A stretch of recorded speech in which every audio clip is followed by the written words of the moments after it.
Saudações Croton, meus queridos alunos. Essa já é a segunda aula, tá? Os segundos slides. Hoje é do dia 24, terça-feira. E vamos aliando assim, junto com as aulas do AVA, tá? Junto com os meus slides, que é uma tomada de conteúdo do livro didático, tá bom? Vamos lá.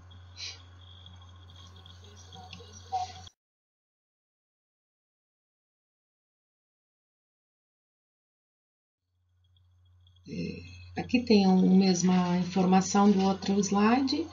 Façam as atividades diagnósticas, atividades de aprendizagem, sigam o cronograma, que a gente assim vai dando andamento ao semestre, tá bom?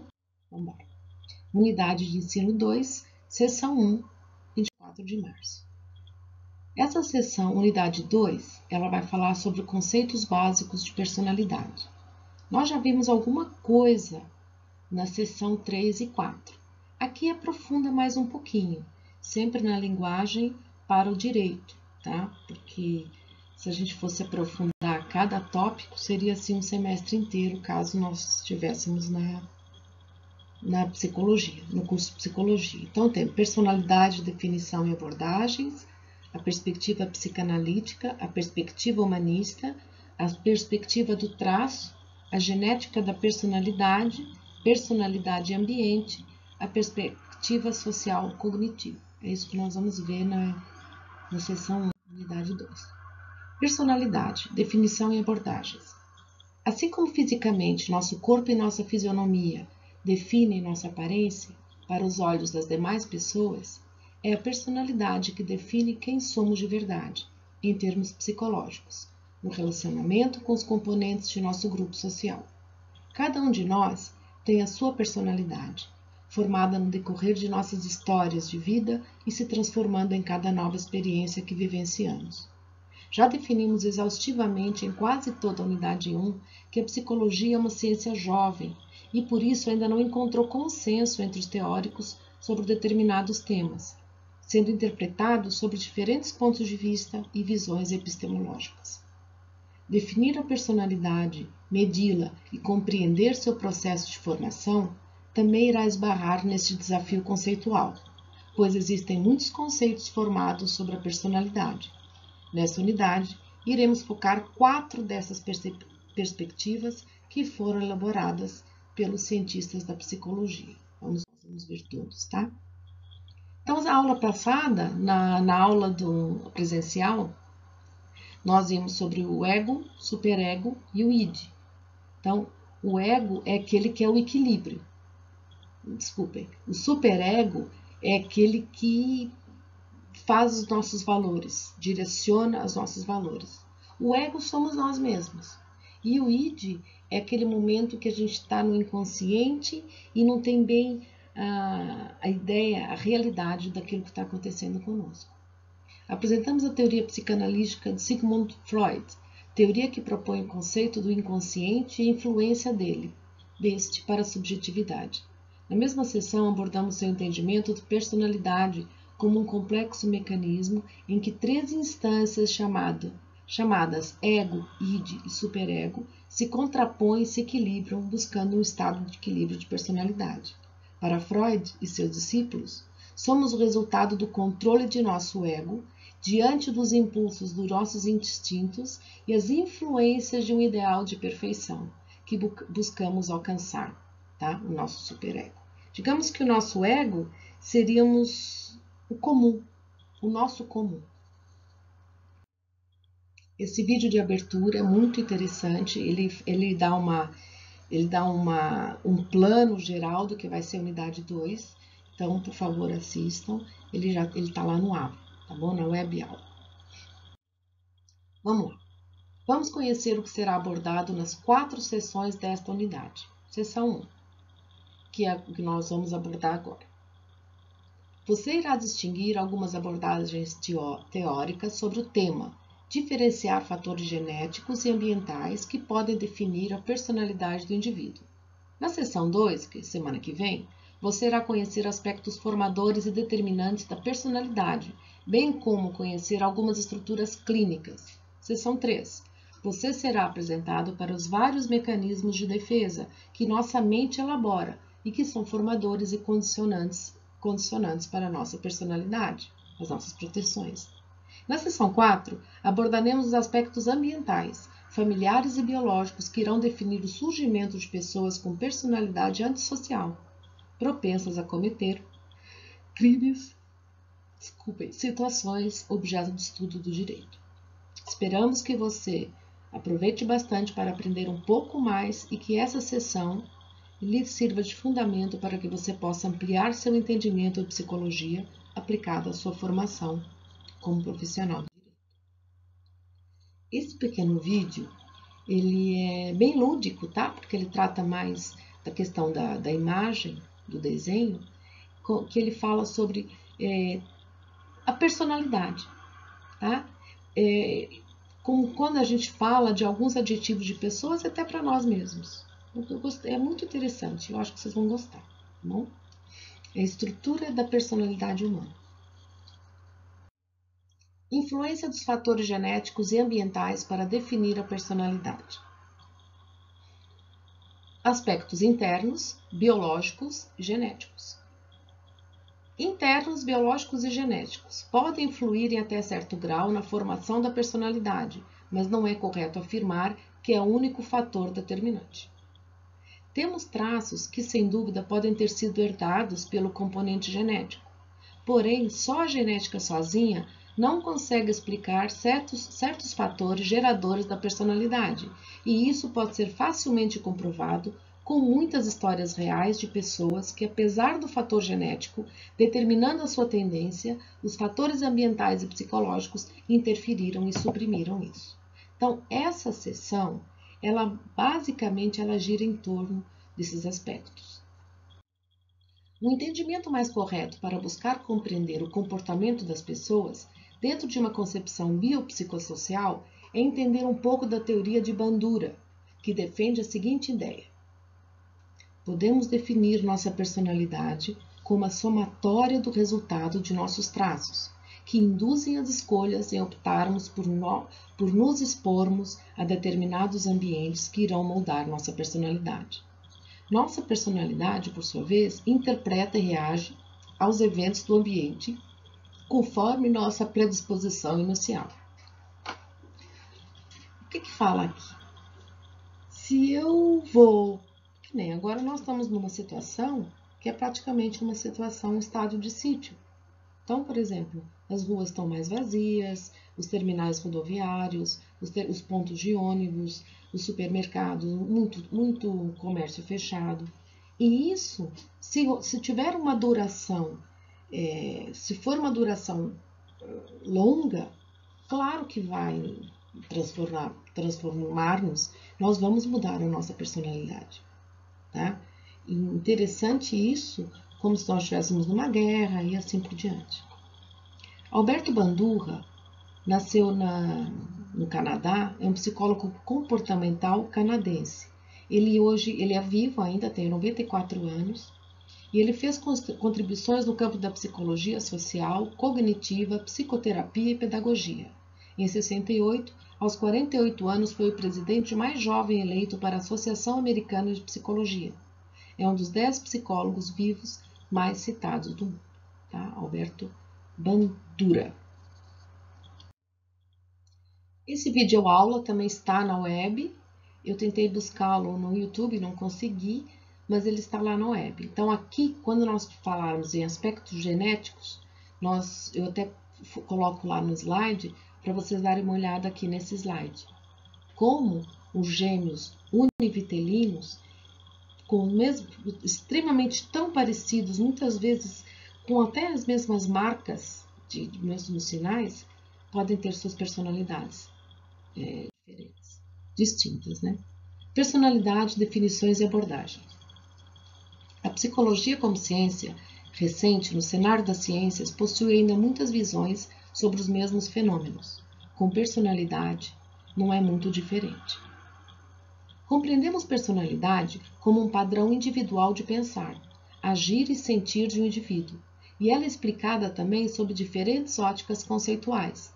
Nessa sessão, iremos falar de alguns desses pontos de vista teóricos.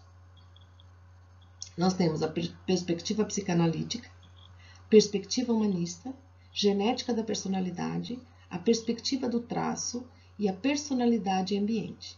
Cada perspectiva, nós abordamos um teórico ou mais de um teórico.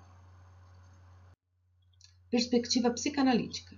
Falamos na seção 1.2 dos conceitos de id e ego superego, como componentes estruturais da personalidade, em que nosso ego busca manter o equilíbrio, diante dos desejos instintivos e imediatistas do id e diante das imposições morais do superego, nossos valores morais. Freud vai definir nossa personalidade como a forma como essas três instâncias estão organizadas em nossa mente. A perspectiva psicanalítica. Freud também vai definir fases do desenvolvimento da personalidade dentro de uma perspectiva psicossexual, em que o indivíduo desloca seus centros de prazer em áreas do corpo conforme a maturação e o desenvolvimento orgânico, as fases psicossexuais de Freud. Aqui é uma charge, só mais para descontrair, tá? Então, tá aqui o Freud e mama mamadeira, depois chupa chupeta, depois fuma.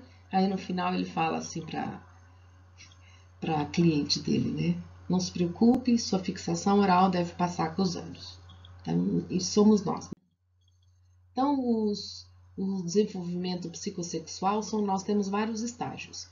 Oral, anal, fálico, latência genital. Oral, 0 a 1 ano, 1 ano ou 18 meses. Anal, de 12 a 18 meses até 3 anos.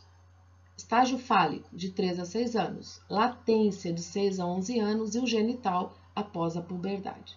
Essa latência, ela pode se prolongar, tá? Ela pode se prolongar. Zona oral. A zona erógena é a boca. O conflito. A criança obtém prazer através da atividade oral. O desmame é a experiência, conflito central. Traços adultos. Agressividade verbal, impaciência, abuso de determinadas substâncias. Estágio anal. Zona erógena, o ânus. O ânus é o foco da estimulação e do prazer.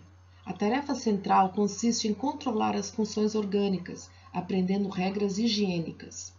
Essa ortografia ela é da Portugal, tá? Língua portuguesa, Portugal.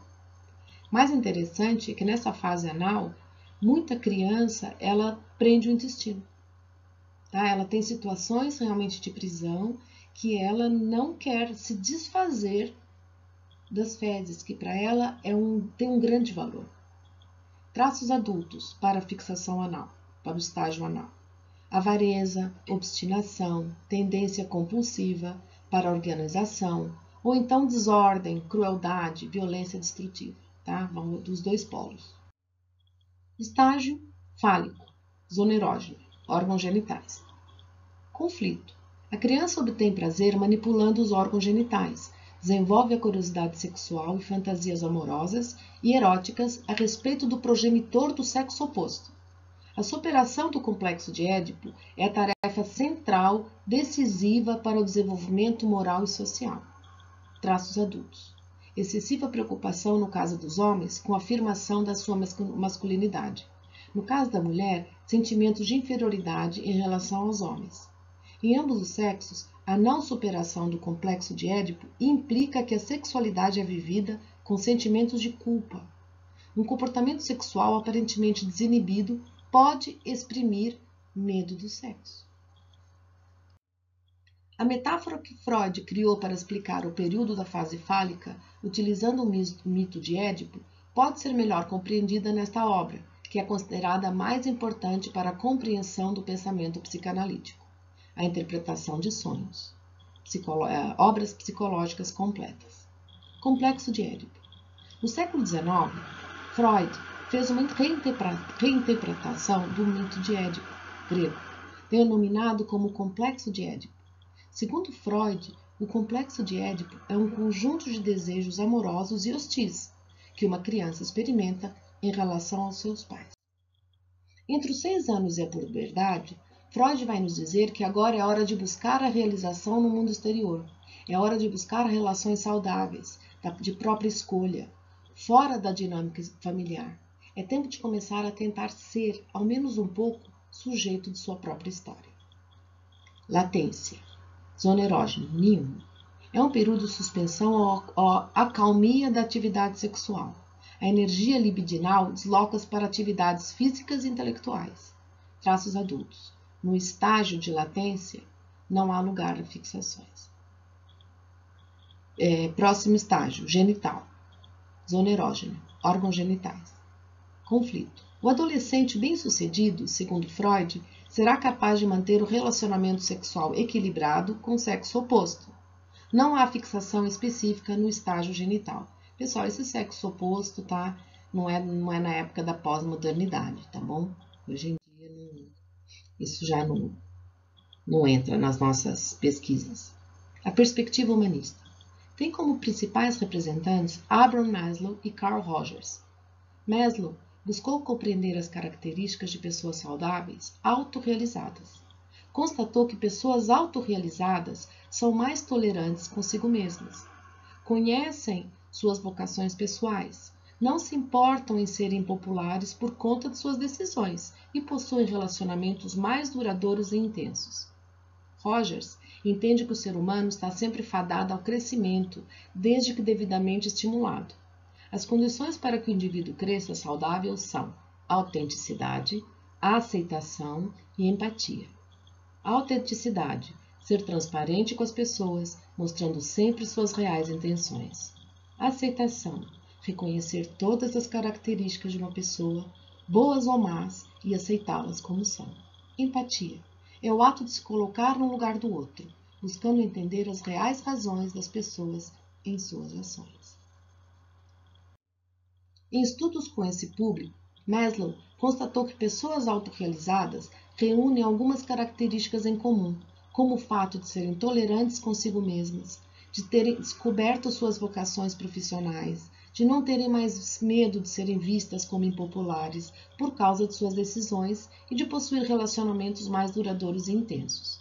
Maslow chegou mesmo a afirmar que, após estudos com universitários, era possível identificar pessoas tendentes à autorrealização somente pelas suas atitudes solícitas, empáticas, afetuosas com os necessitados e preocupadas com as injustiças e a crueldade do mundo. Aqui nós vimos na nossa última aula presencial a teoria das necessidades, a pirâmide. Então, lá começa com a necessidade começa com as necessidades fisiológicas, os instintos, necessidades de segurança, necessidades sociais, necessidade de estima e necessidade de autorrealização. Esse vídeo de Carl Rogers percepções conscientes, pensar, refletir objetivamente percepções individuais. Vamos lá. O psicólogo norte-americano Carl Rogers, já falecido, sua teoria defende que o ser humano é dotado de uma natureza essencialmente positiva e que nos movemos constantemente em busca da autorrealização. Aqui tem até uma frase dele: é sempre altamente enriquecedor poder aceitar outra pessoa. Tá? Diversidade. Rogers era um fenomenologista, por isso entendia que cada indivíduo percebia o mundo de maneira única. Nesse vídeo, oferece uma visão geral da teoria da personalidade desenvolvida por Rogers, também conhecida por teoria da personalidade centrada na outra pessoa. As condições para que o indivíduo cresça saudável são autenticidade, aceitação e empatia. Tá? Esse vídeo é do Carl Rogers, é um vídeo já antigo, está no YouTube, mas ele foi disponibilizado na web aula, tá? Unidade 2, seção 1. Na perspectiva de Carl Rogers, o ser humano está sempre fadado ao crescimento, caso haja condições que propiciem isso. Essas condições são entendidas por Rogers como autenticidade, aceitação e empatia, que já foi lido. Autenticidade é o ato de ser transparente, aceitação é reconhecer todas as características de uma pessoa, e empatia é o ato de se colocar no lugar do outro, que nós também podemos usar outro nome, Nós usamos também alteridade. Eu sou porque o outro existe. E a perspectiva do traço, do Eysenck, tá? Desse psicólogo Eysenck. Traços podem ser definidos como padrões comportamentais identificados dentro de uma média geral da população. Os principais representantes dessa linha são Gordon Allport, Myers e Briggs e Eysenck. Os estudiosos dessa linha de atuação desenvolveram escalas de personalidade multifatoriais, buscando mensurar e classificar perfis de personalidade com base na afinidade do indivíduo com os traços medidos. Dimensões de personalidade, padrões comportamentais. Então, ela é dividida em 4. O instável, com vários níveis, o extrovertido, com vários níveis, o estável, com vários níveis, e o introvertido. Então, como não é uma questão fixa, são vários níveis, tá? O extrovertido ele pode ser social, despachado, falante, reativo, fácil de lidar, alegre, despreocupado, líder, tá bom? O estável, ele pode ser calmo, bem-humorado, confiável, controlado, pacífico, pensativo, cuidadoso, pacífico. E assim vai, como nós falamos, num contínuo. Genética da personalidade. Aqui vem o slide do 12, onde tem aquele vídeo das gêmeas univitelinas.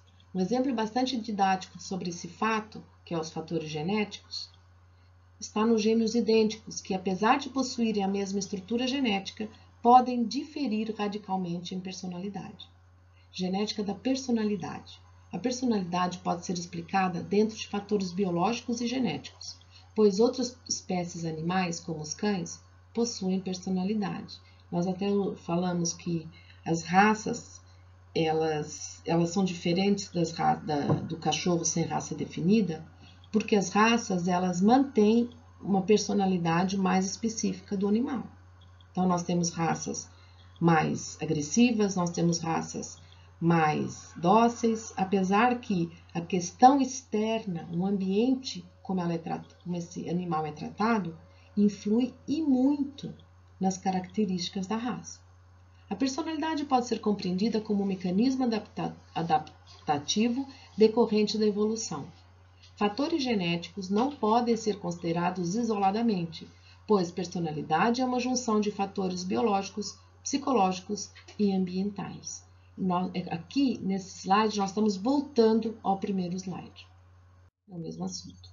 Personalidade e ambiente. Para que você possa compreender a personalidade no contexto ambiental, gostaríamos de lhe apresentar a perspectiva social cognitiva. Albert Bandura entende que os traços do indivíduo em interação com o meio social são determinantes para o desenvolvimento da personalidade. Para este autor, a personalidade é uma interação ativa entre fatores internos, aspectos psicológicos e influências do meio, definindo a personalidade como um fenômeno biopsicossocial. Tá? Nós vimos isso também na nossa aula presencial. Esse vídeo é do Guido Palomba, tá? Eu estou adiantando ele um pouquinho, porque ele fala, muito interessante, de traços de sociopatia. Então, ele também fala da questão de personalidade. Então, é um vídeo muito esclarecedor, muito didático, e vocês vão conseguir entender muitas situações o que gera a violência dentro de um indivíduo, tá bom? Bons estudos, saudações, abraços, Croton, e assim nós vamos indo. Nós estamos já indo para a nossa segunda aula, remota, né? Não é uma aula EAD, é uma aula remota, e nós, quem sabe, logo a gente possa se ver, tá bom? Um grande abraço a todos.